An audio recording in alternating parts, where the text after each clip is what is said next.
menutup hati mereka, akhirnya dibunuh. Sudah, ya. Zaman Yeremia ini saudara, dia mati-matian betul-betul supaya kamu kembali ke Taurat, kembali kepada hukum Tuhan. Tapi mereka nggak. Akhirnya apa?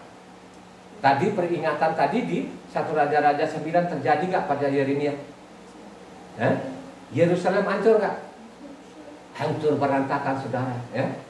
Hancur berantakan. Jangan berpikir-pikir tadi itu yang kita tulis oleh Yesaya tadi itu Yesaya 6 itu, oh itu zamannya itu, oh waktu dihancurkan itu namanya Nebukadnezar gitu. Itu yang Yesaya itu pada waktu namanya Roma ini dihancurkan saudara, ya.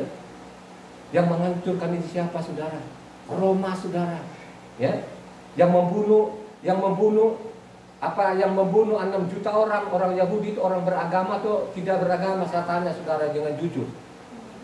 Yang membantai namanya perang dunia kedua ini, ya, yang membantai perang dunia kedua orang beragama atau orang ateis atau orang komunis, ya, yang ada salibnya di leher tapi tidak diungkap sampai sekarang, ditutup, namanya diangkat-angkat, namanya Holocaust. Tunggu waktunya saudara. Yang membantai Yahudi ini saudara terbuka di hadapannya, tidak tanggung-tanggung ini saudara, ya. Itulah akibatnya orang Yahudi tidak pernah mendengar perintah Tuhan, akhirnya dibantai 6 juta orang saudara. Akhirnya mereka nangis pulang ke namanya Yerusalem, rumah roh. Bethlehem itu apa? Rumah roh. Akhirnya mereka kembali lagi ke Yerusalem. Mereka menangis, ya. Sampai saat ini pun mereka belum buka mata hati nurani. Mereka berseru kepada nama Yahweh, ya. Untuk apa? Untuk saya dengan saudara dikasih kuota. Kuotanya di mana? Halo. Baca namanya Roma 11 ayat 25 cepat. Sebelum dia berdamai sama dia itu, makanya dikasih kuota. Baca. Sebab saudara-saudara, supaya kamu jangan menganggap dirimu pandai, aku mau agar kamu mengetahui rahasia ini. Sebagian dari Israel telah menjadi tegar sampai jumlah yang penuh dari bangsa-bangsa lain telah masuk. Kan? Coba kau baca 26. Dengan jalan demikian seluruh Israel akan diselamatkan, seperti ada tertulis, dari Sion akan datang penebus, dia akan menyingkirkan segala kefasikan daripada Yakub. Tertulisnya di mana? Yeremia 30? Yeremia 59 ayat 20. Ya. Dan ia akan datang sebagai penebus untuk Sion dan untuk orang-orang Yakub yang bertobat dari pemberontakannya, demikianlah firman Yahweh. Yeremia 31 ayat 31.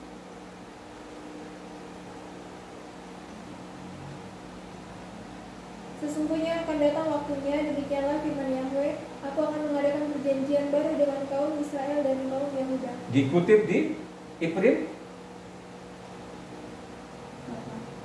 Hah? Ifrim 8 ayat 8-12.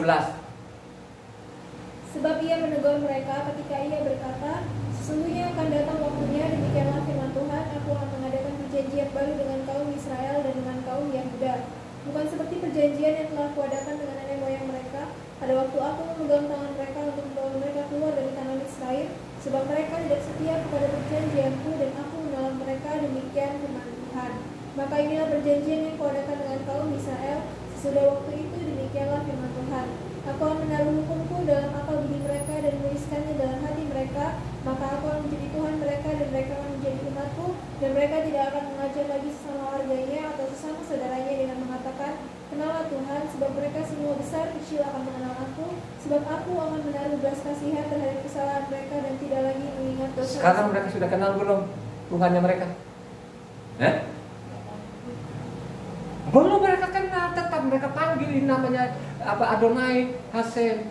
Ini kan sudah dari generasi ke generasi, sudah ribuan tahun. Bagaimana sekarang mereka kenal?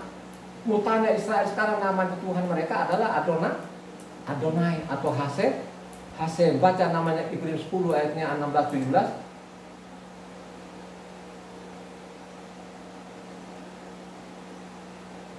Sebab setelah ia berfirman, inilah perjanjian yang akan kuadakan dengan mereka. Sesudah waktu itu, ia berfirman pula, aku akan menaruh hukumku di dalam hati mereka dan menuliskan di dalam akal budi mereka, dan aku tidak lagi mengingat dosa-dosa dan kesalahan mereka. Pada waktu ditulis ini sudah Sudah Tuhan taruh hukum nggak dalam hati mereka? Halo? Ini nubuatan atau bukan? Nubuatan kapan? Akan datang sebelum namanya terlambat, sebelum namanya pintu kasih karunia. Kasih karunia yang dimaksud itu apa? Ya, menuntun semua orang supaya taat kepada 1 Roma 1 ayat 5. Roma 1 ayat 5. Dengan perantaranya kami menerima kasih karunia dan jabatan rasul untuk menuntun semua bangsa supaya mereka percaya dan taat kepada namanya. Itulah yang sepelekan sekarang. Oh, kita hidup bukan karena kita melakukan Taurat. Kita hidup dengan kasih karunia.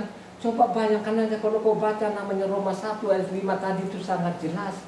Ya, kami memperoleh namanya jabatan rasul itu menuntun semua bangsa supaya taat kepada nama siapa? Nama Yesus atau nama Yahweh? Itu perintahnya saudara, supaya taat kepada namaku. Makanya tadi bilangnya Matius 10 ayat 22, ya, yang bertahan karena namaku akan selamat, yang berseru kepada nama Yahweh diselamatkan. Makanya Zekaria 14 ayat 9, bagaimana? Itu terakhir enggak atau masih ada lagi zaman lagi? Baca Zekaria 14. Maka Yahweh akan menjadi raja atas seluruh bumi. Pada waktu itu Yahweh adalah satu-satunya dan namanya satu-satunya. Ya, itu nubuatan akhir zaman atau pada waktu itu? Nubuatan akhir zaman. Suatu saat nanti akan datang dari raja. Siapa raja? Adalah Yahweh itu sendiri kan. Jadi Tuhanmu berapa? 1, 2, 3. Tuhanmu hanya satu, tidak ada yang lain. Dialah juga yang jadi anak manusia. Makanya dia sering bertanya murid, siapakah anak manusia itu? Ada yang bilang nabi ini kan, hanya satu-satunya orang mengatakan engkaulah Mesias ini. Siapa sebenarnya Mesias ini? Ya, orang tidak tahu. Dikira itu Mesias dengan Yahweh itu berbeda. Itu namanya sumbunya pendek karena dia tidak pernah beraja. Kalau dia beraja kitab suci, siapakah dia? Adalah Mesias, adalah Yahweh itu sendiri. Diri kita tahunya dari mana? Kalau engkau baca namanya Ibrani 11 ayatnya 25, 26 baca selesai akhir ibadah kita, coba baca. Karena ia lebih suka menderita sengsara dengan umat Tuhan daripada untuk sementara menikmati kesenangan dari dosa. Ia menganggap penghinaan karena Hamasya sebagai kekayaan yang lebih besar daripada semua harta Israel, sebab pandangannya ia arahkan pada sampai di situ. Penghinaan karena Hamasya siapa? Ayo. Anak atau bapak di situ? Dia adalah Yahweh itu sendiri kan, gitu. Tidak ada yang lain. Makanya dikasih ultimatum kepada manusia ini, ya, kan begitu, ya. Kalau kita baca namanya Luka, ya, Luka Markus 12 ayatnya berapa? 28 sampai 34, bahwa Tuhan hanya satu.